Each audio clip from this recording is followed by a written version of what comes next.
Cloud. Okay, amazing. So, first of all, there's a few notes over here. First of all, I always feel it's important. I right before I came here this evening, I actually took a Crohn's medicine. Right, I have Crohn's. Everyone knows that. I think I took a medicine for my Crohn's. It's called Skyrizi, and it's really cool concept. They've created basically this on-body one-time use injector. Yeah, my brother takes it, so I've seen him do it. Yeah, it's like so it's pretty amazing. So you basically put it on. It has has a needle in the back of it. You press the button. It injects it into your leg or your stomach, depending how you want to do it. And you sit there for about 5 minutes, and boom, like it's like that. You get your injection. I'm taking it once every 8 weeks. I'll probably switch to once every 6 weeks. We're trying to get insurance to go for that. But every time I do it, sometimes I'm sitting in my room quietly by myself, which is some good, quiet, introspective time. So which it was. I took it quietly in my room by myself, and then, but then I figured I'm coming on here. It's a chance for me to, as we talked in the past, it's an idea to say thanks to God, and it really is an amazing concept. The fact that God gives us the intellectual ability, the doctors and the scientists and everything involved with it. That yes, God gives us the Crohn's too, but along with the Crohn's, He gives us the amazing ability to try to keep it somewhat in check. And so, God willing, we really appreciate it, and a chance to express Hakaras Hatov, express my real appreciation for the fact that my Crohn's does slow me down here and there, but in general, it's been a real blessing that I've been able to, push through. And with medicines like this, I'm able to conquer and move on, and try my best to ignore it. That's what it allows me to mostly ignore it. But if it wasn't for the Skyrizi and the other medicines that I've taken, I don't know that I would have the ability to ignore it. Okay, so that's just I thought that was an important to express it. We're learning Torah together, and a chance to express my thanks to God in a public fashion. Use it only in the best of health. Amen. Amen. We'll take all blessings. Mm-hmm. Next, the beard will not be staying for too much longer. We are currently in the time of the Omer. So for those of you that got excited, yes, finally, Rabbi Karp is putting on a beard. This is the same vicious cycle we go through every year, guys. We do the same thing. I grow the beard in. We try to convince the missus, the boss, to allow me to keep it, and we fail. So I am prepared to fail once again, to fail this. But this is my chance to express this publicly so that I can then show it to my wife and, at least try to convince her. But eventually, Miriam said, God willing, when the 7th kid is 7, we can rediscuss it. So that's 4 years from now, guys. The 7th kid is 7. I love it. Really 3 years. 3 years. So in 3 years, not in 3 years can we have it, but in 3 years we can rediscuss it. So that's, so you know what that means. On that note, why is there a beard? Okay, so there's a time called Sefira Omer, the counting of the Omer. It's where we bring a special offering on the 2nd day of Pesach, which starts this time period of the counting of the Omer, where we are allowed to eat the new wheat, and then we travel across these 49 days, which leads to the holiday of Shavuos. The 50th day is the holiday of Shavuos, where we bring these 2 special breads upon as a special offering. We've talked about this in the past.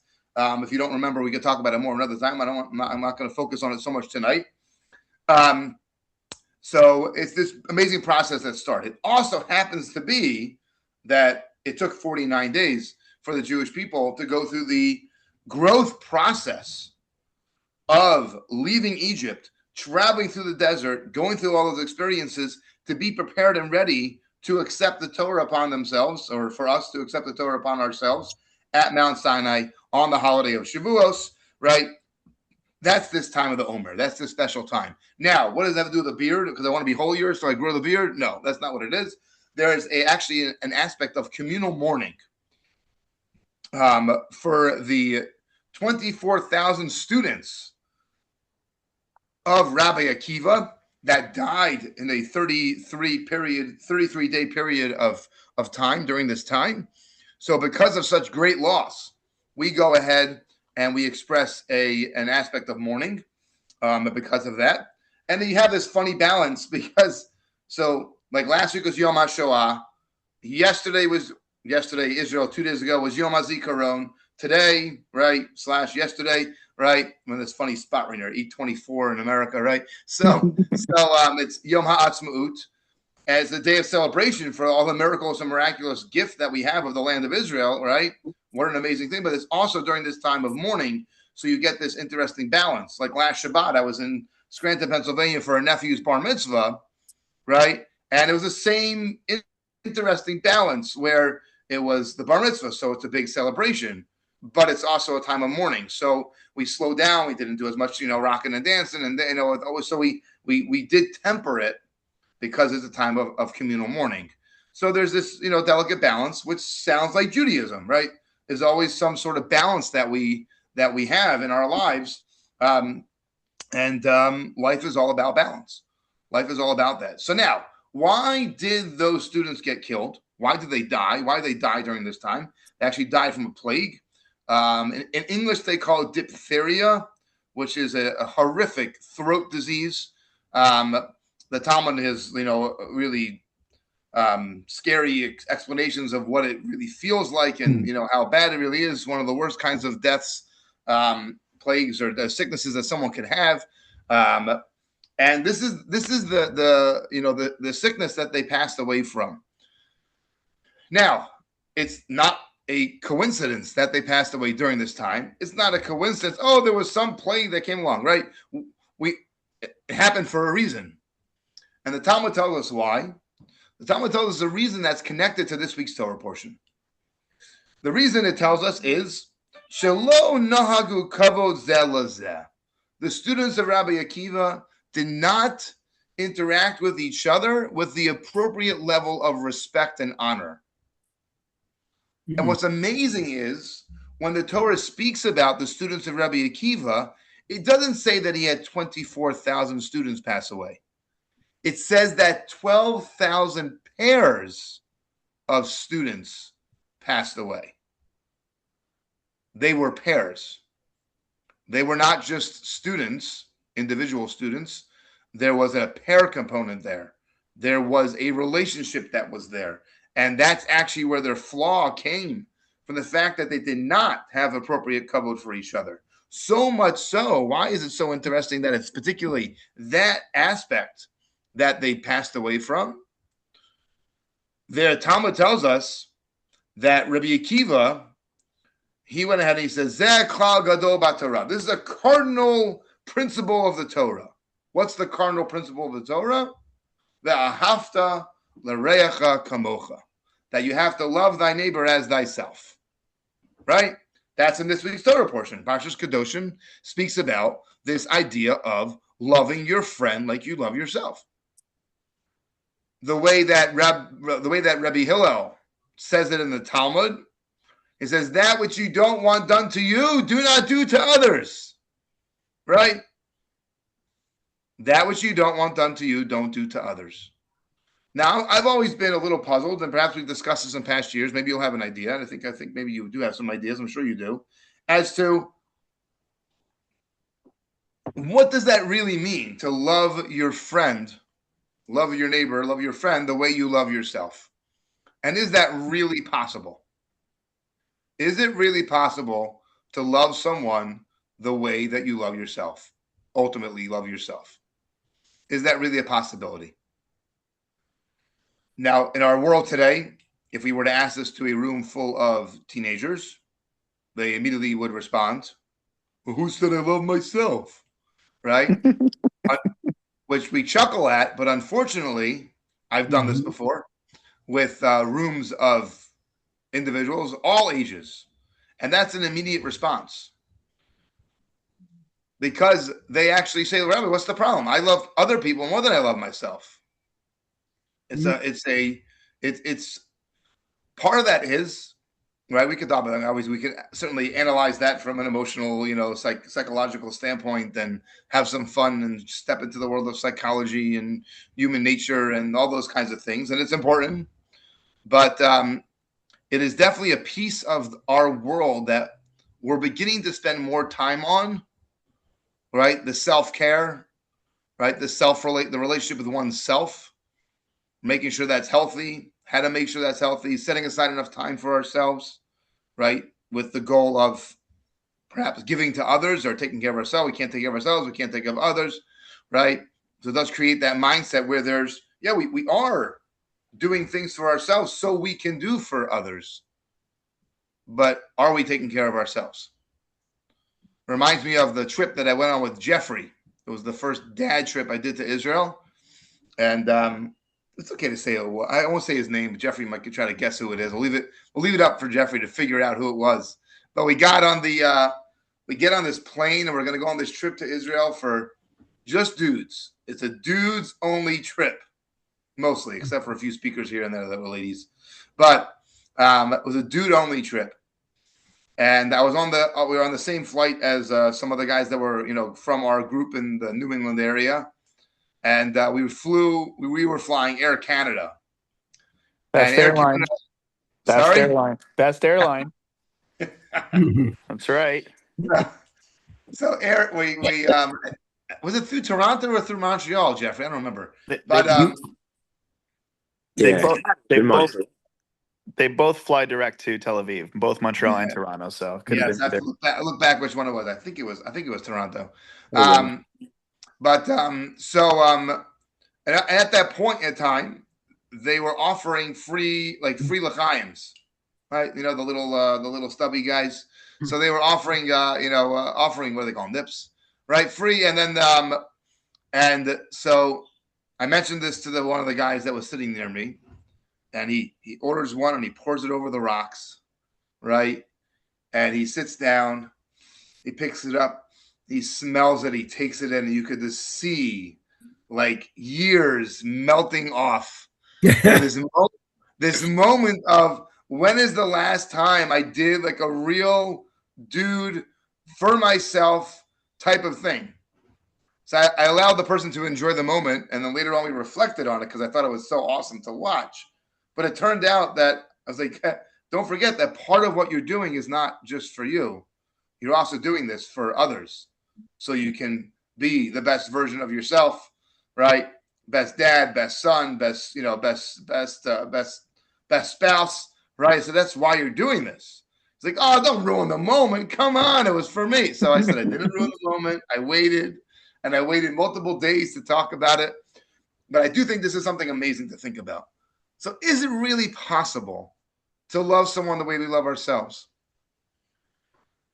So I think the answer is not really, and it shouldn't be. It shouldn't be that we have the ability to love someone really to the extent that we love ourselves. Why? Is the concept, right, of chayecha kodmin, that our own lives come first, right? And we can have fun. We could discuss it more at a different time, probably. But what I wanted to share about, which I think is really important, and how it relates to Rabbi Akiva and Sefira and the Torah portion,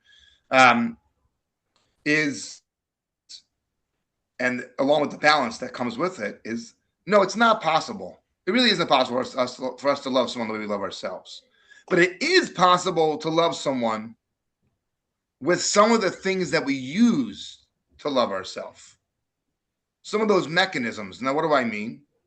If we have a flaw, some flaw, whatever it might be, let's use the example that I think I saw in the commentary that brought this idea. I saw it years and years ago. Actually, I think I saw it in Montreal, Jason. So I believe I saw it from I think it's from the Lubavitcher Rebbe. And he says like this. He says, let's say somebody is walking down the street and they see a dude or somebody that has like this funny pimple on their nose. Right? It looks kind of awkward. It's a little bit off, right? And they see it and they're about to start, like chuckle or laugh at the guy, whatever it might be, right? But then we should take a pause for a second. Because if we had that exact same pimple on our nose, that exact same funny scar, whatever it might be, we would stand in front of that mirror and come up with a million excuses as to why it's awesome. It makes me look better. It gives me character. Look at the reflection this way, right? What a great story to share with people. We would come up with all kinds of excuses as to why it's really not a chisaron. That's not a It makes me who I am. What are you talking about? It's phenomenal. It's really cool. Like nobody else has a platypus shaped mark on their forehead. Like, come on, like I'm the dude, right? It's a mechanism that we have that for ourselves, when we mess up or when we make a mistake or we have some sort of flaw, we have the ability to use our imaginations and to use our ingenuity to go ahead and write it off, right? We just expressed it. Oh, no. What do you mean? It's amazing. It's awesome. What are you talking about? And we do this for ourselves in other ways also. When it comes to our own lackings, we seem to find a way to laugh it off, to why it's okay, or to like, oh, it's not such a big deal. We'll work on it. We give ourselves patience, right, to work through our challenge. But when it comes to others, we're so quick to judge. When it comes to others, we write them off right away. And we say that they're a bad person. They're this, they got that, right? We sit and whisper to other people and tell them about the situation. But when it comes to ourselves, we're so much more sensitive about it. And we find ways to go ahead and to make up for it, to write it off, to sweep it under the rug. It's not such a big deal. We do this in all kinds of ways. It's a lot of things that we do for ourselves that we wish others would do for us. And when we say to love your friend like you love yourself, what the Torah is saying, the Torah is telling us the same way that you do these things for yourself, or you hope that someone would do this for you. That kind of love, that you can give to somebody else. That we can do. We can do that. Might not always be so easy, right? Might take a little work to get ourselves to that place and to work up the love for somebody else, to really, truly care and be concerned and sensitive to others is something we need to work on. And the fact that the Torah has to tell us that tells us that it's not always so easy to do. But it is possible. It's possible for us to use some of the things that we use for self-love. We can use that and apply it to others. And that's what the Torah is telling us. That comes from a place of respect and patience and understanding and intention and mindfulness in life. When we do that, we can do that not just for ourselves. We can do that for others. And the Torah is telling us, not only can you do it, you should do it. Make it happen. And Rabbi Akiva's students, they had a flaw in that aspect of their lives, in that aspect of their Torah study with each other. They were supposed to be the ones that were going to carry the torch of Torah Judaism for the world. They were the ones that were going to be prepared, and they were supposed to carry it on to the next generation, carry it on for generations upon generations. And because they had a crack in their foundation, they had this flaw, and they couldn't get past it, they were not allowed to be the ones to disseminate Torah to the world. They were not allowed. They couldn't be the ones. And therefore, Rabbi Akiva had to pick up the pieces, which we'll talk about a little closer to Lag BaOmer, pick up the pieces and move on. And new students, make sure that they were taught properly, ensuring that this was part of their foundation of life so that everything else can be built upon it, because this is one of the cardinal concepts of the Torah. So this is one of it. It's amazing if you get a chance to look at the Torah portions. We have two, it's a double portion this week, Achrei Mos and Kedoshim. And look through, there's a lot of mitzvahs in there, and a lot of mitzvahs that are between man and their fellow, a lot of those kinds of mitzvahs. So if you get a chance just to do a quick snapshot or quickly look at some of the Torah portion, I highly recommend it. This week, Torah portion in a nutshell, you'll get all the basic concepts. And obviously, it's something for us to work on. Every time I itch and scratch my beard because I'm not used to having one, I try to remind myself of this concept. Be a little more sensitive. Be a little more aware of how we treat and deal with other people. And perhaps how we deal and treat myself. And that's what the Torah is telling us. That's what this time period of life is all about. And it is a foundation. It's a foundation to build everything else in our lives around. Because we can walk around the world with a respect for other people, The default is respect, not a default setting of like, oh, let me argue with the guy. Oh, what an idiot. Oh, right. Like that's very quickly, that's what people's responses are. If that, we can work for our default to be one where let's approach the situation with respect. Let me understand when I see something that's off or different or looks like they're doing something wrong. Am I judging it right away as they're doing something wrong? Or perhaps I don't see the whole situation. I'll end off with this. I saw it today. I was looking at an article today, and the opening of the article was awesome. It said that a guy overheard his friend get off the phone with his wife or his girlfriend, and he ended off the phone call like drop dead, and he hung up. And his friend's like, "Whoa, dude, you can't talk to your wife or girlfriend like that. Like, what is going on?" And the guy starts laughing. He says, "Dude, you didn't hear what happened on the other side of the phone. She asked me what my thoughts were about the outfit that she was going to wear for the wedding or the occasion. And she says, do I look gorgeous? And he said, drop dead. Right? So this is, we do this all the time, right? We can laugh at ourselves when we look back on it when it was like, oh, just a silly conversation. But we do this so often. We walk into a room, we decide what everybody, this, that, right? And then, okay, that's it. And that's like how we approach the room for the rest of the day, the rest of the meeting, whatever it is, right? And this is another one of the mitzvahs in the Torah. We didn't get to it this week, but it's another one of the mitzvahs in the Torah portion is B'tzedek tishbot amisacha, that when you go ahead and deal with the other people of the world, you should judge them favorably. You should judge them with mishpat, should be with justice, should be with a sensitivity, and don't jump to conclusions. Try to understand the situation first. And so God willing, my blessing for us is that we should take this to heart. We should have the patience and the emotional, intellectual honesty to approach situations in a true, mindful, and intentional way. And God willing, if we do that, others will do that for us as we need them to. And life will just be so much more enjoyable because it's so much more positive when we can look at the world with those rosy glasses and rosy lenses, as opposed to the negative ones that have like the schmutz on them, and so they think the world is ugly, but it's actually on their own lenses. And so, God willing, we should merit to be in that space. Everyone should have an awesome Shabbos and awesome rest of the week. And I'm glad we got to spend a little time together this week.